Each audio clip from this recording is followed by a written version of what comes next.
Hello, everyone. My name is Philip Toney, and along with Teresa Benton and Victoria Rival, we are going to give you a little bit of an idea about curriculum planning and how that can fit into and work along with environmental education. So I'm going to give you a little bit of a introduction just in general on what curriculum planning is to start. So curriculum planning is the process that educators use to develop and then provide high quality education for students. So it really is pretty much what it sounds like. You're developing that curriculum and creating a game plan of how you're going to attack that. You'll see it a little bit more on the next slide, what those pieces of that puzzle are. But really, simply put, it's going to be the what, the why, the when, the how long. Um, and so, an educator, when they're developing a curriculum plan, they need to figure out what exactly am I going to teach? Why am I teaching it? How am I going to teach it? And when am I going to teach it, slash, for how long? Um, Generally, a curriculum plan is based off of the requirements or the roadmap that a state or a school district will set out. So, as an educator, you're going to have kind of something to base that off of. And it's going to have expected student outcomes. It's going to have benchmarks that you need to hit. And all of that's going to be based off of the grade level and, again, what state you're in. So, every state's going to be a little bit different, but they should have, or you should be able to find as an educator, that roadmap kind of that will guide you to begin with in the right direction and give you a framework to work off of. The main points that we're going to cover throughout our presentation here, we're going to talk about the basic approaches to creating an appropriate scope and sequence for environmental education curriculum.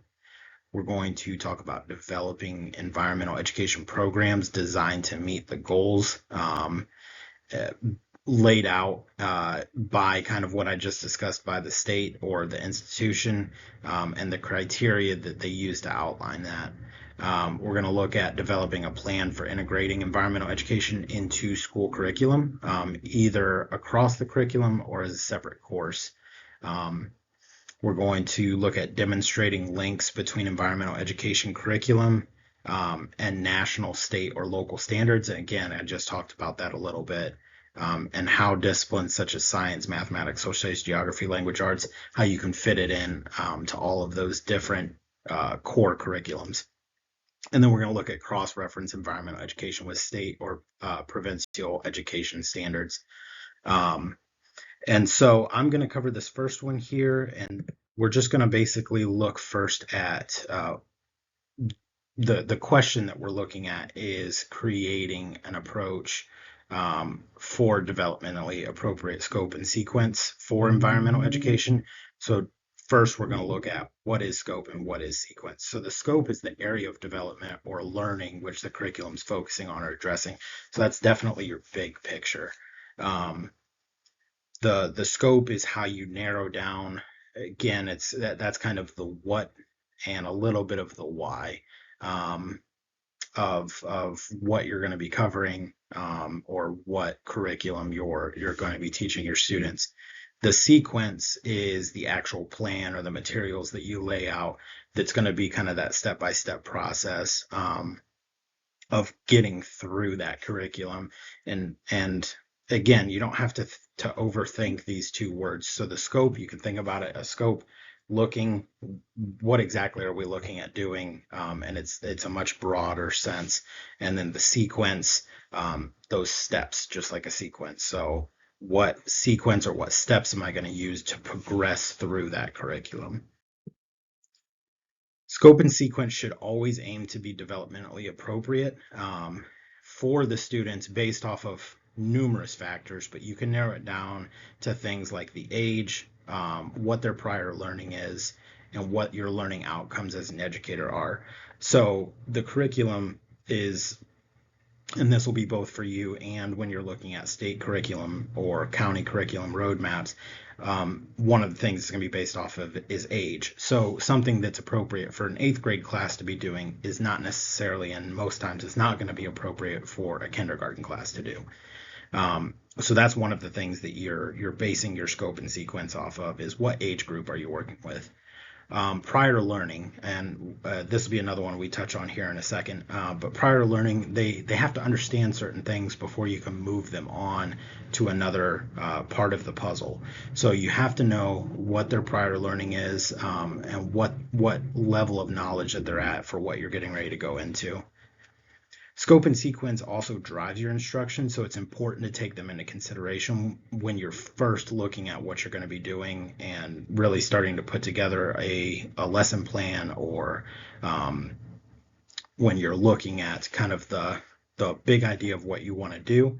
Scope and sequence are going to drive a lot of that, and that's also going to drive what your scope and sequence will be. So it's definitely something you need to figure out early on. Um, First, an educator should always look, again, like I said, what their state or district curriculum maps are to assure that they're on the right track. A lot of times that's a good place to find good materials, or it'll point you in the right direction as well. So that's always the first thing you should do. Once you've located appropriate lessons or educational materials and outcomes, then you can focus on creating that scope for what your lesson will be, and kind of narrowing it down to a specific topic or theme. Then you can work through the foundational lessons and topics to get into more focused lessons. So that goes back to what I was talking about with the prior knowledge. You should definitely make sure that your students understand basic concepts before moving them into more advanced ones. So if you were working on something like citizenship action or environmental issue investigation, you'd want them to have some sort of appropriate scientific foundational knowledge before you get into something as specific as that. So those lessons build and build. So then educators can set their learning goals and outcomes, and that's going to drive their scope and sequence of what they're learning. So it's important that I note that that's a crucial aspect for your scope and sequence, is figuring out what your learning goals and outcomes are going to be. You have to know where you're going before you know how you're going to get there. Um, and then once you've done that, then you can really dive into actually developing your environmental education program or whatever curriculum it is that you're working on. So you've got to set those goals, those objectives, develop your scope and sequence, and then dive into the actual meat of that program. And so now that you know a little bit about the scope and sequence, and a little bit about just curriculum planning in general, I'm going to go ahead and turn it over to Tori, who's going to tell you about the next couple of bullet points.